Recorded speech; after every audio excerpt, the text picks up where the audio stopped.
ભગવાન આપણી ઉપર કૃપા કરે ત્યારે ભગવાન આપણા માટે વિશેષ કંઈ સર્જન કરે, જેને વિસર્ગ લીલા કહેવાય. ભગવાન આ સૃષ્ટિમાં વિશેષ સર્જન કરે એને પણ વિસર્ગ લીલા કહે છે. ચોથો સ્કંદ 31 અધ્યાયનો છે અને એમાં 4 પ્રકરણો બતાવ્યા છે: ધર્મ, અર્થ, કામ અને મોક્ષ. પહેલું ધર્મ પ્રકરણ છે, એમાં સતી ચરિત્ર બતાવ્યું. અર્થ પ્રકરણમાં ધ્રુવ ચરિત્ર, કામ પ્રકરણમાં પૃથુ ચરિત્ર અને મોક્ષ પ્રકરણમાં પ્રચેતાઓનો ઉપદેશ અને પુરંજન ઉપાખ્યાન બતાવ્યું.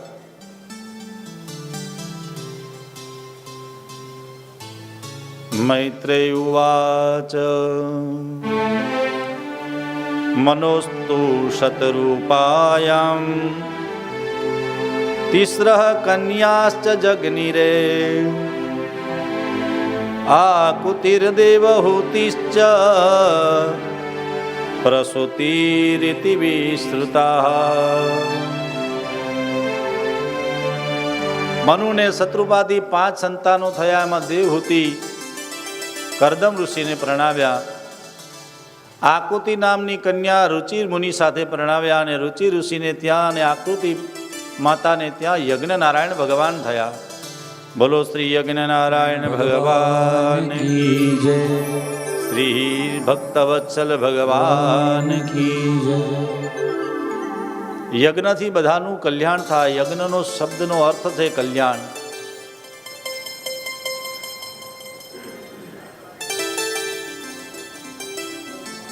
ત્રીજા દીકરી હતા પ્રસૂતિ.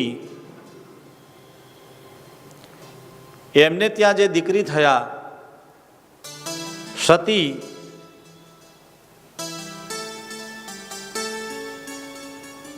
દક્ષ અને પ્રસૂતિથી સતી થયા અને સતીએ ધર્મ માટે પોતાના દેહનો ત્યાગ કર્યો. જ્યારે મૈત્રી મુનિ આવી વાત કરી ત્યારે વિદુરજી પૂછે છે કે એવી તો શું ઘટના બની કે ધર્મ માટે સતીને પોતાનો દેહ છોડવો પડ્યો? અને આપણે તો કનખલમાં જ બેઠા છીએ. આ કનખલની પાવન ધરા ઉપર એ ઘટના બનેલી. સતીનું મનમાં ભગવાન શિવમાં લાગેલું. દક્ષ રાજાએ પોતાની દીકરી સતી શિવજીને પરણાવ્યા. દક્ષને હવે પ્રજાપતિનું સ્થાન મળ્યું, મોટી ગાદી મળી, સત્તા મળી એટલે અભિમાનમાં આવી ગયા.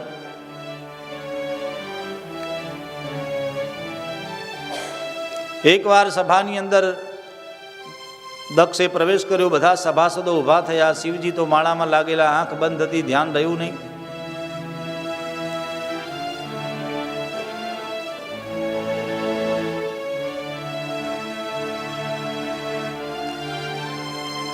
દક્ષ ક્રોધે ભરાયા. આ બધા સભાસદો ઊભા થયા પણ શિવ ઊભા ન થયા અને ભર સભામાં જોર જોરથી બોલવા લાગ્યા.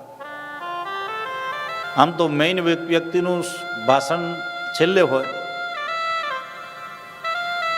પણ પોતે ભાષણ આપવા લાગ્યા. દક્ષ બોલવા લાગ્યા, હે બધા સાંભળો, શ્રૂયતામ બ્રહ્મર્ષયો મે સહદેવા સહાગ્નય. હે અગ્નિ, હે બ્રહ્મર્ષિઓ, હે દેવતાઓ બધા સાંભળો. સાધુનામ બૃહતો વૃત્તમ ના જ્ઞાનં ચ મત્સરાદ. હું કોઈ મત્સરમાં કે અજ્ઞાનતામાં નથી બોલતો, કોઈ ઈર્ષામાં પણ બોલતો નથી. પણ શિવજીની નિંદા કરવા લાગ્યો.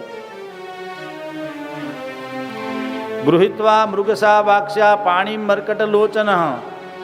મારી આવી ક્યાં સુંદર કન્યા અને ક્યાં મરકટ લોચન જેવી આંખો વાળો, સ્મશાનમાં રહેવા વાળો આવા શિવને મેં મારી દીકરી પરણાવી. ભગવાન શિવની નિંદા કરવા લાગ્યા, જેમ તેમ બોલવા લાગ્યા. શિવ તો શાંત છે. કર્પૂર ગૌરમ કરુણાવતારમ સંસાર સારમ ભુજગેન્દ્ર હારમ. ભગવાન શિવ તો શાંત છે. હું ભગવાનને કરુણા અવતાર કયા છે. ભગવાન ક્રોધ નથી કરતા, ભગવાન શાંત છે શિવ. ક્યારેક લીલા કરવા માટે સંહાર કરે, બાકી ભગવાન તો કરુણા અવતાર છે. શિવજી ચૂપ રહ્યા. નંદી આદિ ઘણો ક્રોધે ભરાયા. એ દક્ષ, મોઢું સંભાળીને બોલ, નહીં તો ધડથી તારું મોઢું અલગ કરી દઈશું. તને ભાન નથી દેવાધિદેવ મહાદેવ વિશે તું આવું બોલે છે. દક્ષ વધારે ઉશ્કેરાયો.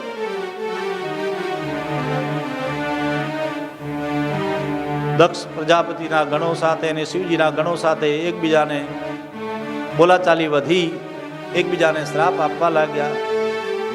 નંદી આદિ ગણોએ ઋષિઓને શ્રાપ આપ્યા, ભૃગુ આદિ મુનિઓને એમને શ્રાપ આપ્યા. શિવજી સમજી ગયા એ કઈ અમંગલ થાય એવું છે. નીકળી ગયા ભગવાન શિવ. સભા છોડીને જતા રહ્યા. ભગવાન કૈલાસપતિ કૈલાસમાં જઈને બિરાજે છે. અહીં દક્ષને શિવ પ્રત્યે વય મનસ્ય ઊભું થયું. ક્યારે હું બદલો લઉં, કેમ કરીને શિવને નીચા દેખાડું. આ પ્રકરણ ધર્મ પ્રકરણ છે. યાદ કરજો, ધર્મ છે ને એ કોઈને દેખાડવા માટે થતો નથી. કોઈ મોટાઈ માટે કરો એ ધર્મ નથી. ક્યારેક નુકસાન કરશે, અધર્મ થશે. ધર્મ યાદ રાખો, કોઈને દેખાડવા માટે કે મોટા થવા માટે નથી. ધર્મને અનુભવ કરવાનો છે, ધર્મની કૃપા મેળવવાની છે. ધર્મ આપણી રક્ષા કરશે. ધર્મો રક્ષતી રક્ષિત. જે ધર્મને માને છે, ધર્મને જાણે છે, ધર્મનું અનુસરણ કરે છે, ધર્મ એની કોઈ પણ સ્થિતિમાં રક્ષા કરશે. પણ ધર્મને સમજીને ધર્મ કરજો, ક્યારે અધર્મ ન થાય. ધર્મને સમજવાનો છે. ડોક્ટર ટ્યુબ આપે ને તે દવા ઘણી દવા ચોપડવાની હોય, એને પીવાની ન હોય. ઘણી દવા પીવાની હોય, એ ચોપડવાની ન હોય. ધર્મ કોઈને દેખાડવા માટે નથી. ધર્મ આપણને પોષવા માટે છે, આપણને સારું ફળ મેળવવા માટે, કૃપા માટે છે. દક્ષે અભિમાનથી શું કર્યું? ધર્મનો સહારો લીધો.